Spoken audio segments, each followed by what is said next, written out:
Thanksgiving. Thanksgiving. When you hear the word Thanksgiving, the first thing you may think about is turkey, or maybe football. Or perhaps you look forward to a couple days off from school. In the 1600s, the first Thanksgiving had nothing to do with turkey, football, or school. It did take place during the fall, and soon after the crops in the field were harvested, there was a huge feast shared by many people.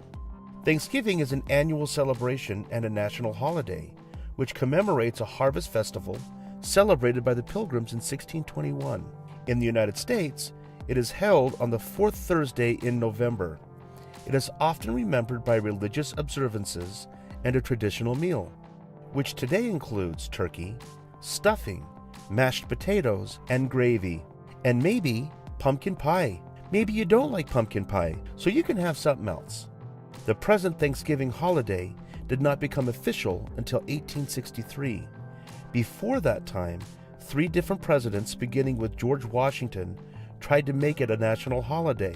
It was limited to state observances and celebrations, but it just didn't gain widespread traction.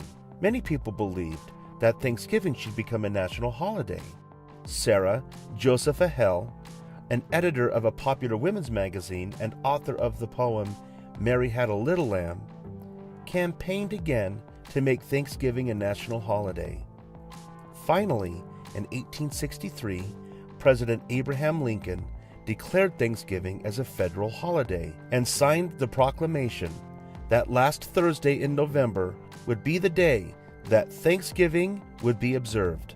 Since that time, Americans have celebrated Thanksgiving every year with a traditional meal, often with family and friends, and giving thanks for blessings, and taking time off from work and school. And since 1924, Thanksgiving has also been celebrated with Macy's Thanksgiving Day Parade and tons of football. Isn't that great? Thank you, President Lincoln. In 1621, the day you know as Thanksgiving was not called Thanksgiving, but the people who celebrated gave thanks for their blessings and shared a meal with their family and friends. That special day was not celebrated every year like it is today. Let's go back to year 1620, when about 130 passengers boarded the sea-going vessel, the Mayflower. These people eventually became known as the Pilgrims, and they left their homes in England for many different reasons to come to America. They sailed upon the high seas of the Atlantic Ocean, and after 66 long and grueling storm-tossed days, finally landed at Plymouth in the state of Massachusetts. It was late fall when they arrived, and there were no crops or food to harvest or gather. The first winter was harsh, with only the very few supplies that these travelers brought with them, and finding a few provisions and tools and pots belonging to the Native American people. These members of Plymouth Colony decided to take them and use them to survive. After building a few houses, a larger common house and a few smaller family houses, these brave souls did their best to survive that first winter. Many perished. By the end of winter, only 47 had survived. In the spring of 1621, after that terrible winter, the Pilgrims and the nearby Native American people called the Wampanoag people signed a treaty to begin peaceful relations.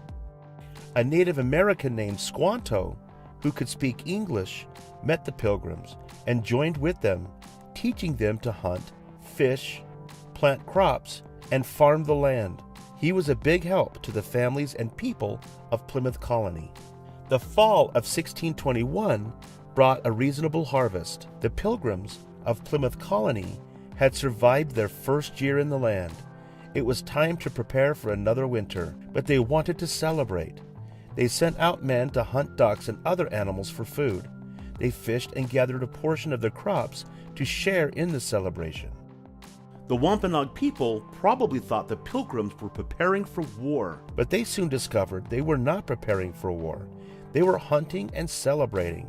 A leader of the Wampanoag went to visit Pilgrims, and soon it was decided that the two groups of people would celebrate together. A hunting party of Wampanoags went out and hunted deer. This was going to be a great celebration. They partied for 3 days, playing games, singing songs, and dancing. And of course eating venison, which is deer meat, fish, shellfish, corn, duck, lobster, and eel, but not turkey and not pumpkin pie. Prayers and thanks were likely offered at the first celebration, but 2 years later in 1623, they gathered together again to give thanks to God for rain after a 2-month drought. The historic birth of Thanksgiving in America is Plymouth, a small town in Plymouth County, Massachusetts. Thanksgiving is a celebration with family and friends, and a special meal honoring the early settlers of America, and a time to give thanks for your blessings.